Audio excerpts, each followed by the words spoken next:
অরিন্দম বাবু, যেখানে পুলিশ সেদিন বলছে যে ওইখানটায় যে পরিস্থিতি তৈরি হয়েছিল, এত মেয়েরা ছিল, অনেক বাচ্চারা ছিল, সেই কারণে ফোর্স বের করতে দেরি হয়েছে। আমি বললাম পুলিশ ওই সময় দাঁড়িয়ে পরিস্থিতিটা নিয়ন্ত্রণে আনার জন্য কি করতে পারতো যাতে পরিস্থিতি হাতের বাইরে না বেরিয়ে যায়? দেখুন, আমরা বেলডাঙ্গার ঘটনা দেখেছি, 30 ঘন্টা পথ অবরোধ। আমরা ওখানে দেখেছি যে আজকে এসপি বলছে শুক্রবার বলে নো অ্যাকশন। আমরা দেখেছি ফরাক্কায় আজকে মনিরুল ইসলাম একজন এমএলএ, তার কাণ্ড কারখানা দেখেছি, এফআইআর দেখেছি, অ্যারেস্টও দেখেছি। এগুলো হওয়ার কথাই। কারণ আপনাকে আজকে বলি, সুপ্রিম কোর্ট যেহেতু এই বক্তব্যটা বলেছে, আপনি যা বলেছেন তার সাথে আমি আরও একটা অ্যাড করি। 2 মার্চ সুপ্রিম কোর্টের চিফ জাস্টিস ডিভিশন বেঞ্চ বলেছে মোথাবাড়ির তীব্র ক্ষোভ শীর্ষ কোর্টের। এনআইএর তদন্ত নির্দেশ কি বলেছেন? দায়িত্ব পালনে ব্যর্থ, সম্পূর্ণ ব্যর্থ প্রশাসন। আচ্ছা, আপনি আমাকে বলুন তো, যে আজকে সুপ্রিম কোর্টের ইনস্ট্রাকশন অনুযায়ী যে আজকে 705 জন বিচারক অন্য স্টেট থেকে এসছে এবং ট্রাইব্যুনাল করে দিয়েছে, 19টা ট্রাইব্যুনাল করেছে, 23টা। এটা কিসের জন্য? এটা একমাত্র কারণ হচ্ছে বৈধ ভোটাররা কোনোভাবে যাতে ডিপ্রাইভড না হয়, অবৈধ ভোটাররা কোনোভাবে যেন চান্স না পায়। আপনি আমাকে বলুন, উইথ অ্যান ইন্টিমেশন আজকে বিচারকরা যাকে অ্যাডিশনাল ডিস্ট্রিক্ট জাজ, ম্যাডাম আপনি চিন্তা করুন, তারা আজকে যেখানে যাচ্ছে আজকে রংফুল রেস্টুরেন্ট, রংফুল কনফাইনমেন্ট করছে 7-8 ঘন্টা ধরে।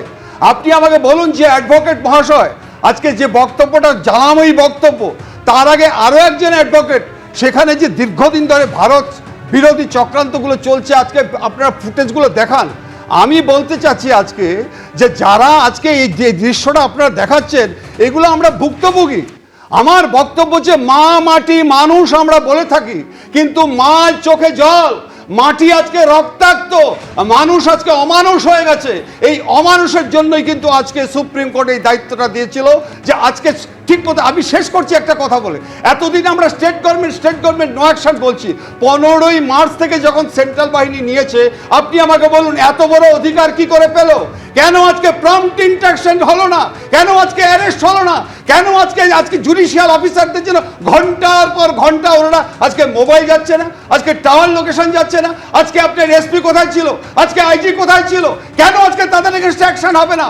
কেন আজকে আমি সাধারণ মানুষ যারা আজকে হয়েছে তাদের অ্যারেস্ট করে? Those who are the root of all evils they should be arrested for future guidance and reference. আমি এইখানে শুধু উল্লেখ করতে চাইবো যে আমি দেখাচ্ছিলাম যে ফরাক্কার কংগ্রেস প্রার্থীর কথা বলছিলাম, যে ট্রাইব্যুনালে একেবারে এইটা নির্দেশ দিয়েছেন অবসরপ্রাপ্ত প্রধান বিচারপতি টি.এস. শিবজ্ঞানম, যে একেবারে অনতি বিলম্বে তার নামটা ভোটার লিস্টে ইনক্লুড করতে হবে। মানে ভারতীয় বিচার ব্যবস্থার একটা অংশ যখন ট্রাইব্যুনালের মাধ্যমে যারা বৈধ ভোটার তাদের নাম ভোটার লিস্টে ইনক্লুড করার কথা বলছে, সেই বিচার ব্যবস্থার আরেকটা অংশ হচ্ছেন বিচারকরা যাদের উপর হামলার ঘটনা ঘটছে এবং ঘন্টার পর ঘন্টা প্রশাসন কার্যত হাত গুটিয়ে বসে থাকছে। কতটা ভূমিকা ছিল প্রশাসনের, কতটা নেতিবাচক ভূমিকা ছিল, কালকে যখন রিপোর্ট পেশ করবে এনআইএ কি উল্লেখ থাকবে আমাদের সেদিকে নজর থাকবে।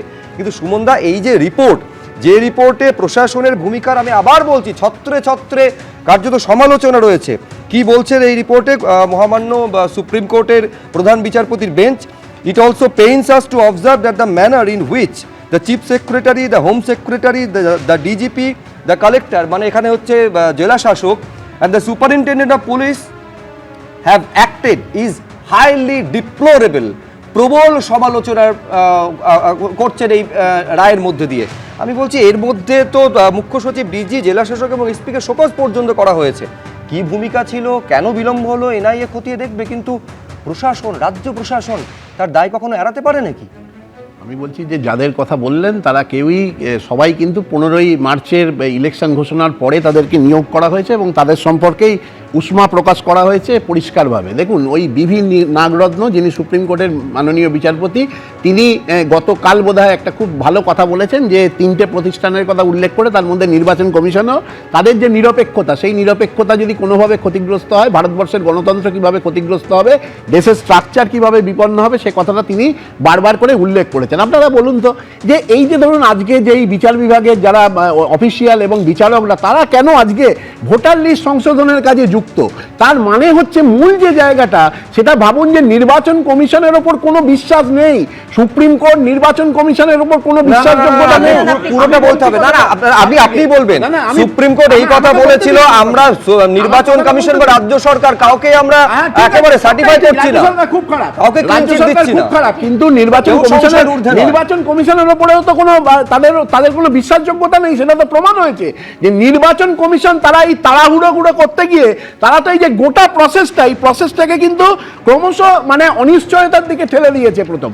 দ্বিতীয়ত হচ্ছে যে আপনারা এই জিনিসটা এই যে গোটা ঘটনাটা এতক্ষণ ধরে কেন তারা ওয়েট করলো, এই যে কথাগুলো বারবার ধরে আমরা আলোচনা করছি না, আমার মনে হচ্ছে যে গোটা এই পর্বটা, এই যে অপেক্ষার যে পর্বটা, সেই পর্বটাতে কোথাও এই পণবন্দি হিসেবে বিচারকদের ব্যবহার করা হয়নি তো, মানে অর্থাৎ তাদেরকে রেখে একটা সার্বিকভাবে একটা অবস্থা তৈরি করে।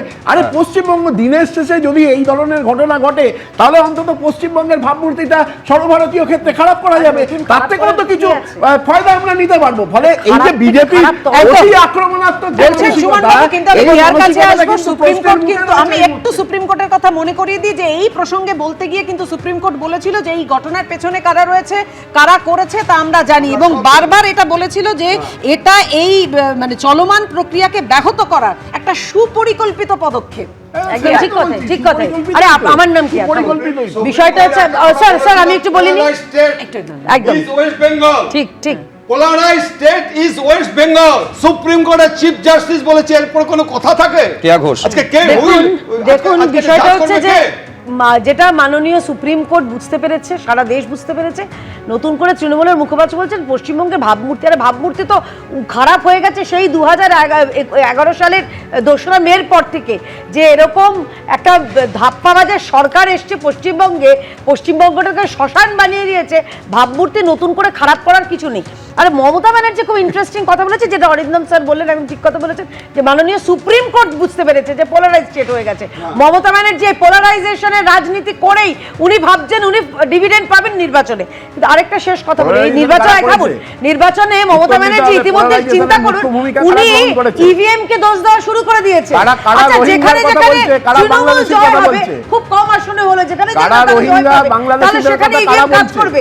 মমতা ব্যানার্জি এখন এই তৃণমূলের যিনি মুখপাত্র আছেন, আমি জানি না উনি কোনটি নাকি আসল মুখপাত্র, আরে 1998 থেকে 2002 পর্যন্ত গবেষণা হয়েছে যে কিভাবে দাঙ্গাকে কাজে লাগিয়ে গুজরাটে কিভাবে বিজেপি ক্ষমতা এসেছিল, সেটা অক্সফোর্ড বিশ্ববিদ্যালয়ে গবেষণা হয়েছে, সেটা অক্সফোর্ড বিশ্ববিদ্যালয়ে গবেষণা হয়েছে। তিনি জানেন ভবানীপুর হবে, নতুন কিছু তিনি নয়, জানেন পশ্চিমবঙ্গে হবে, বাংলাদেশের নির্বাচন, বাংলাদেশের ভারতের সীমান্তবর্তী অঞ্চলে জামাত, আর পশ্চিমবঙ্গে এই দিকটাতে আরো উত্তেজনা সৃষ্টি করা। হ্যাঁ, আমি বলছি অনুপ্রবেশের প্রসঙ্গ যখন এই ঘটনার ক্ষেত্রেও সামনে আসছে, আমি দর্শকদের স্মরণ করিয়ে দেবো, আমি শতরূপের কাছে আসবো, যখন এনডিএ শরিক ছিলেন মমতা বন্দ্যোপাধ্যায়, এই অনুপ্রবেশ নিয়ে সব থেকে বেশি সরব হয়েছিলেন তিনি, এবং তাকে বলতে না দেওয়ায় ওই সংসদে বসে তিনি একদম কেঁদে পর্যন্ত ফেলেছিলেন। কিন্তু আমি এইখানে দর্শকদের সামনে আমি দর্শকদের সামনে রাখবো ঘটনাক্রম। সেদিন ঘন্টার পর ঘন্টা এই কালিয়াচক 2 নম্বর যে বিডিও অফিস, যেখানে বিবেচনাধীন ভোটারদের নিষ্পত্তির কাজ বিচারকেরা করছেন, পুরো দুটো গেট কার্যত ঘেরাও করে রাখা হয়েছিল। এই ঘেরাওয়ের সামনে ছিলেন মহিলারা। একটা সময় কেন্দ্রীয় বাহিনীর জওয়ান তাদের সরিয়ে দেয়, কিন্তু তারা সেখান থেকে সরেননি। তারপর প্রচণ্ড বিরোধিতার মধ্যে তাদের সেখান থেকে বের করা হলেও, আমি আবার বলছি, ভয় আতঙ্ক তাদের পিছু ছাড়েনি। রাত্রিবেলা পর্যন্ত যখন তারা যাচ্ছেন, তাদের উপর হামলার ঘটনা ঘটেছে। এবিপি আনন্দ, এগিয়ে থাকে, এগিয়ে রাখে।